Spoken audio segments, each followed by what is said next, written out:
Thanks, Diana. I'm trying to see. There's Angel and Maya together. We do have a speaker order, but would you like, and I'm first, but I would like to, of course, give the opportunity to, if there was some intro comments from Maya, or do we just go in our order that we organized? We do. Okay.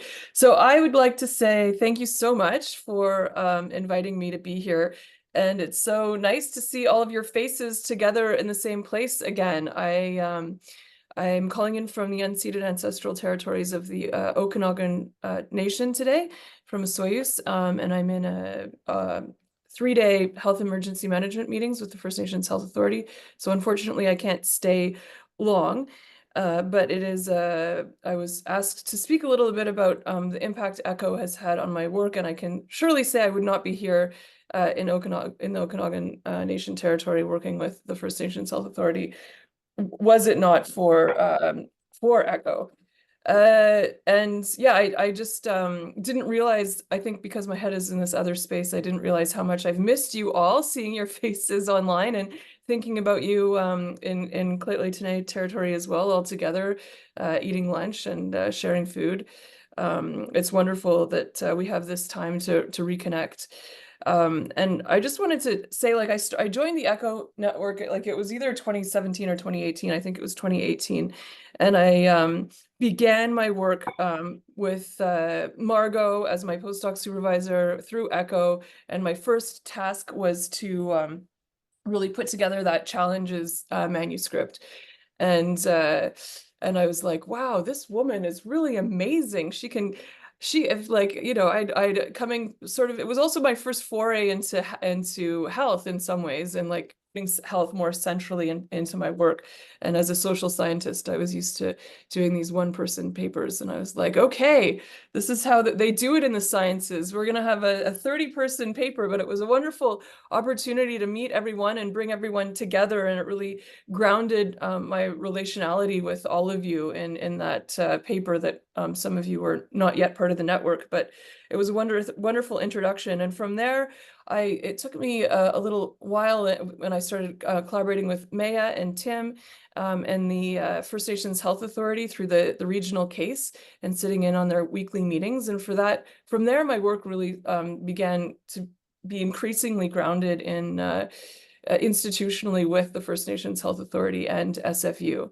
And so it was really from and through the Environment Community Health Observatory Network and the leadership and the mentorship that was provided that led me to progress some tools and processes that I'm proud that are in completion and being outputted now. I was able to complete a toolkit for communities, for a health impact assessment toolkit for First Nations communities. That was really a spin-off project from the ECHO collaborative ECHO work I began. And I also, was able to use some of my policy skills to help navigate the role of the First Nations Health Authority in health impact assessment. And as well as being able to do those really practical, grounded pieces in my collaboration with the First Nations Health Authority. I've also really enjoyed the collaborations that I was able to think on with my colleagues that were on Team Equity at the time, including Maya, as well as thinking back to May Forellis and Onyx Sloan Morgan, as well as Shona and many others at the time, or Shana and many others at the time that were part of this Team Equity group within the Echo Collective, and just also like I was able to grow intellectually in terms of thinking about health equity from critical social sciences lens, and I really have enjoyed that skill of being able to tack back and forth between grounded policy health work and social theory. And I think without the Environment Community Health Observatory Network, I really wouldn't have been able to do that in the unique way that was made possible through the network. So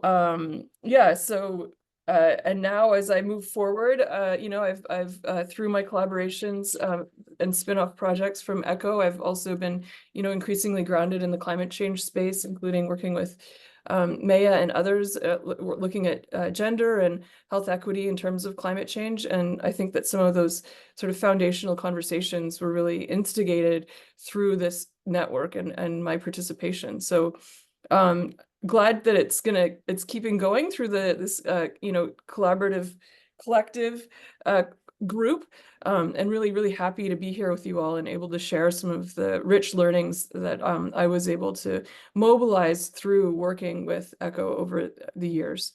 And with that, I will pass it over to my colleagues that are calling in from Burnaby. Thank you, Dawn. And Cody Thomas was a really big, really main contributor to the FNHA and SFU regional case as well, and this idea of Indigenous co-designed and co-led events that ECHO's done. And so he couldn't be here. He's traveling home today, but he did. We have a recording from the Earth Hug as well, where Cody reflects on some of the ways that ECHO has informed his work. And so we'll play that now.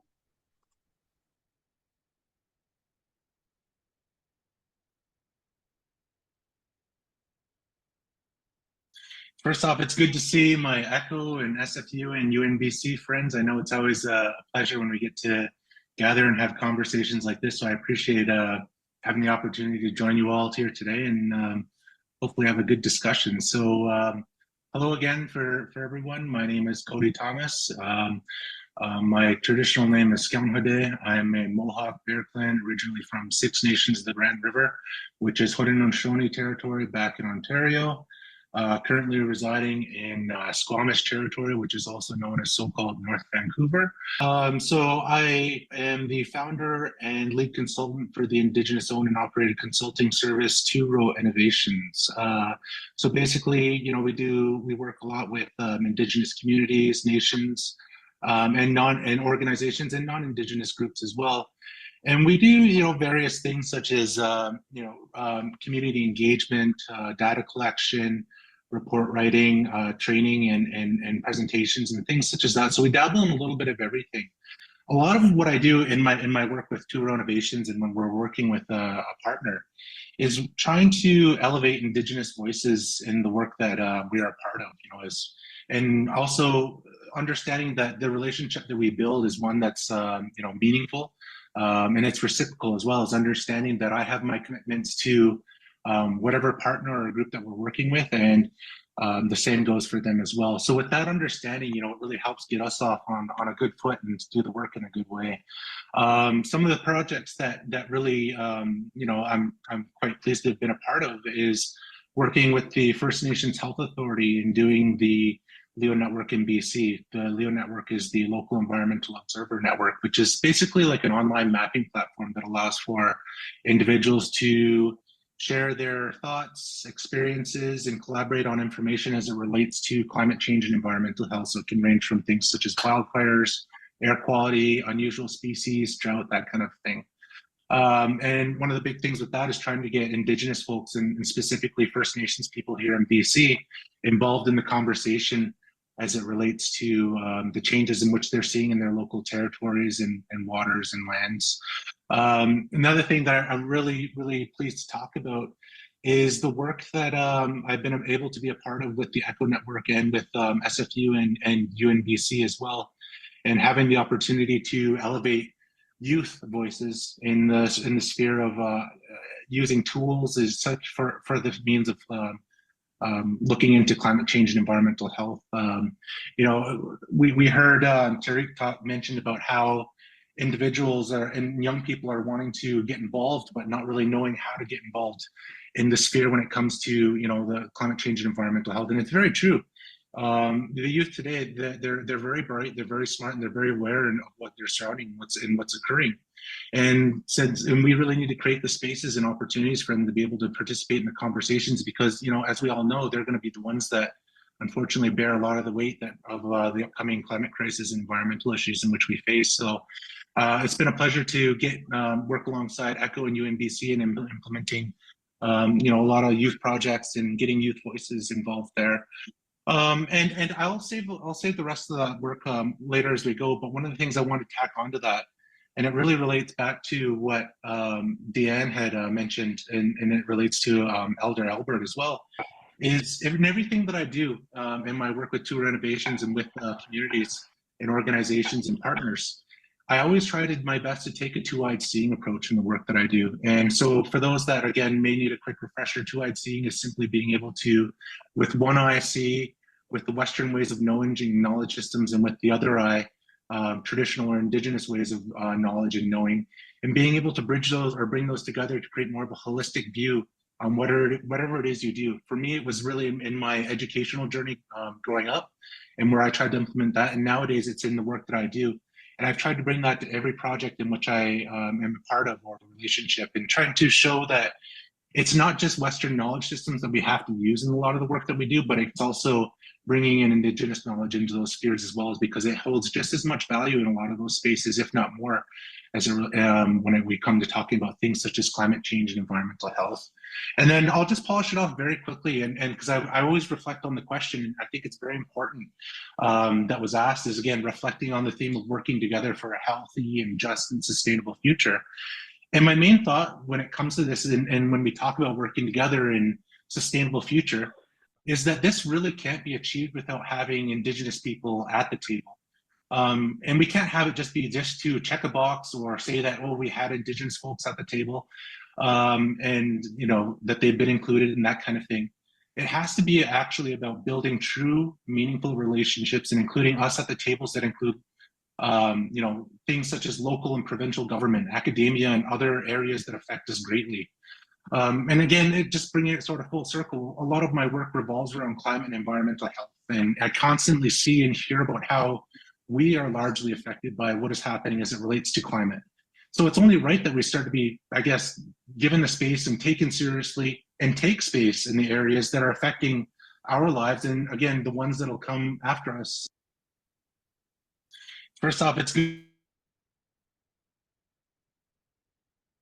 Take it away. Thank you so much, and so wonderful to have Cody here, and also to have an echo from the Earth Hug that we had, I guess, last week now.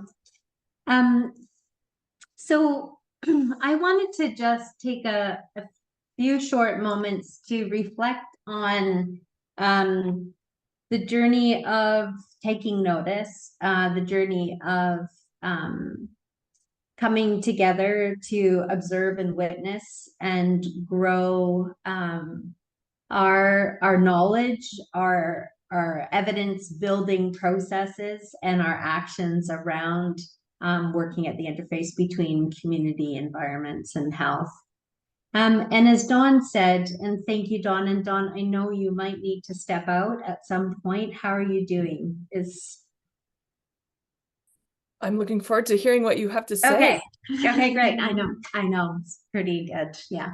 But but we did begin with Echo having a commitment to a team equity. That was actually the first time that I had been in a large scale project where that was an intention and a commitment.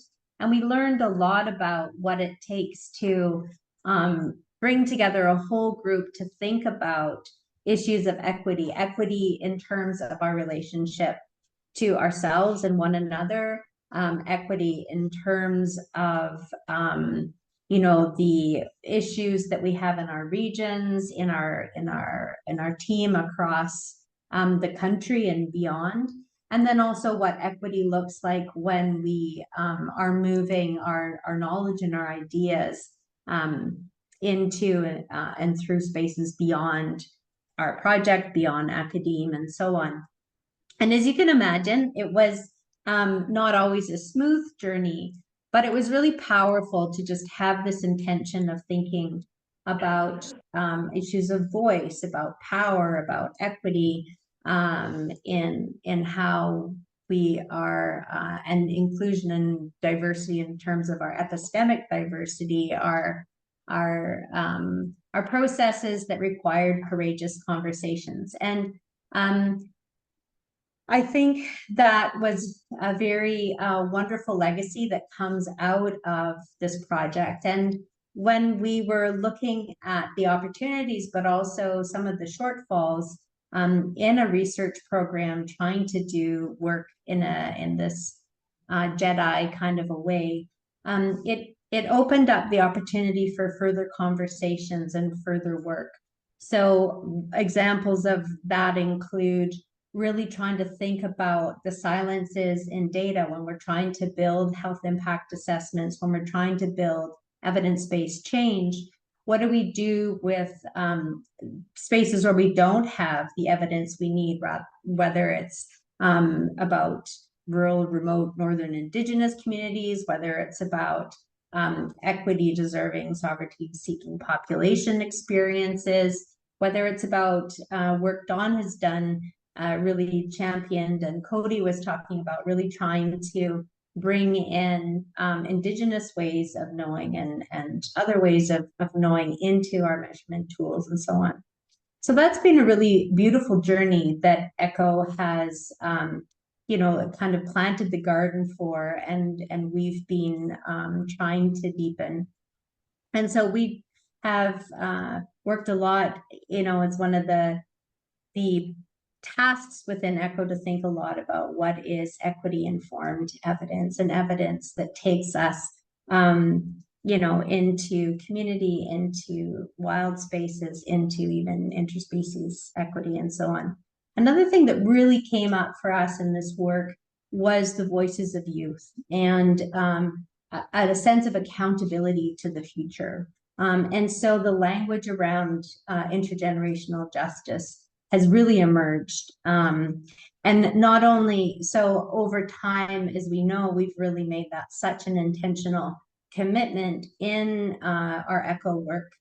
And we also realized that we needed to think about how to do that work better and more systematically. And so some of the spin-off projects, or the projects that are carrying us through into the ECHO Collective, is work around taking notice of intergenerational voices, mechanisms for authentic and effective and transformative work together.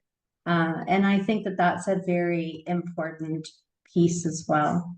So those are a couple of things that I wanted to give voice to in terms of the ways in which we have been thinking about how to build evidence, and the work that, you know, finding these holes and gaps, and then really building out these wonderful you know, pathways forward that enable us to have ECHO live on in its new generations. And so I thank you all for working with me and allowing me to work with you as we ask these questions and enabled a whole new set of inquiries.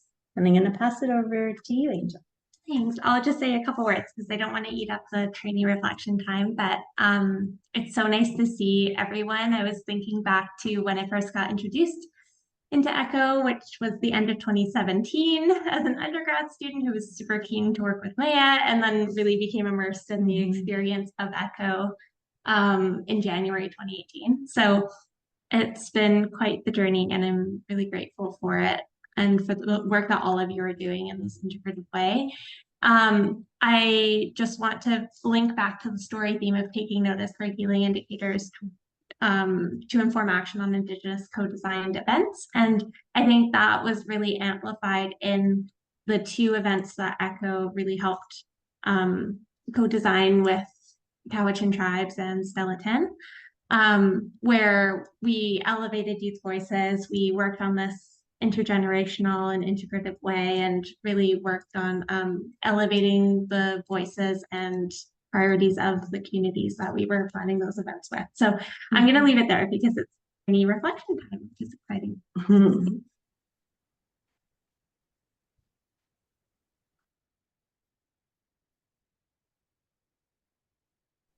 Thanks so much, Dawn, Maya, and Angel, and also Cody, who unfortunately couldn't join us for this session, but great to see his reflections and hear about his work around understanding how to or finding pathways to elevate Indigenous voices in this work. And yeah, just really great to hear. And I agree that MECO has helped us, have these courageous type conversations, have uncomfortable conversations, and has brought a lot of attentiveness to that work going forward. So thanks so much to everyone on this session.